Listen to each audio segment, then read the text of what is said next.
পদপথত প্ৰশাসনৰ উচ্ছেদ অভিযান। ডিগবৈ চহৰৰ পদপথসমূহত আজি ডিগবৈ সমজিলা আৰু পৌৰসভাই যুটীয়াভাৱে উচ্ছেদ চলায়।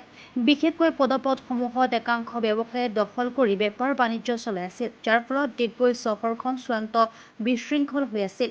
এইসমূহ অস্থায়ী দোকান প্ৰশাসনে আজি উচ্ছেদ কৰে।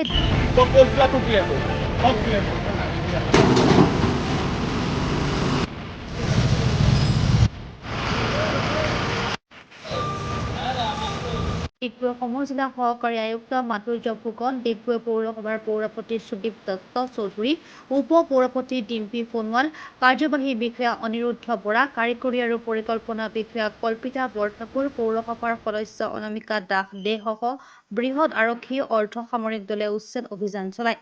উল্লেখ্য যে পূৰ্বেও পৌৰসভাই এনেদৰে উচ্ছেদ চলাইছিল যদিও কিছুদিনৰ পাছত পুনৰ চতুৰ বেপাৰীসকলে পথটোত দোকান বহাই দিয়ে। কিন্তু এইবাৰ পূৰ্বৰ দৰে পুনৰ কোনো লোকে পদপথত দোকান বজাৰ বহালে কঠোৰ ব্যৱস্থা গ্ৰহণ কৰিব বুলি জানিবলৈ দিয়ে।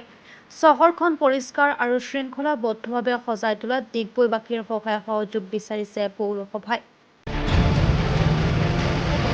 আপোনাৰ পৌদিত ডিষ্ট্ৰিক্ট এডমিনিষ্ট্ৰেশ্যনৰ পিনৰ পৰা আৰু ডিগবৈ পৌৰসভাৰ পিনৰ পৰা ডিগবৈৰ ফুটপাথত যিসকল মানুহ বহি আছিলে বা পাৰ্কিঙৰ যোনখিনি স্থান, পাৰ্কিঙৰ যোনখিনি ঠাই, সেইডোখৰ যিসকল মানুহে মানে তাত জেগাখিনি লৈ আছিলে তেওঁলোকক আজি অঁতৰোৱা হৈছে। অঁতৰোৱা এই অভিযানটোত আমি এইটোও চাইছোঁ যে যাতে জেনেৰেল পাব্লিকৰ কোনো হাৰাশাস্তি নহয়, তেওঁলোকক অতি সাৱধানতাৰে সকলোখিনি আমি আজি কাম কাজ আগবাঢ়িলোঁ আৰু এনে অভিযান আমি আগন্তুক দিনত চলাই যাম যাতে আমাৰ ডিগবৈখন পৰিষ্কাৰ আৰু সুন্দৰ এটা পৰিৱেশ থাকে।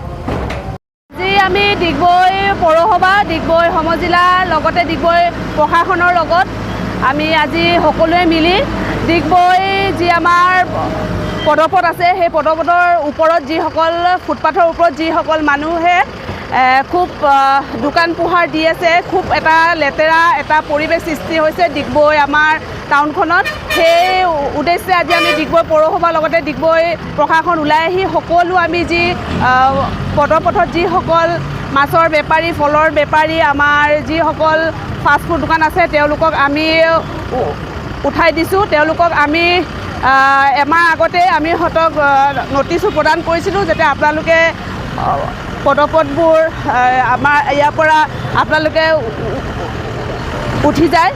আৰু আমাৰ তৃতীয়বাৰৰ বিধায়ক ডিগবৈ সমষ্টিৰ সুৰেণ ফুকন ডাঙৰীয়াই খুব চেষ্টা কৰিছে ডিগবৈ আমাৰ টাউনখন যাতে পৰিষ্কাৰ পৰিচ্ছন্নতাকৈ তেওঁ থ'ব বিচাৰে।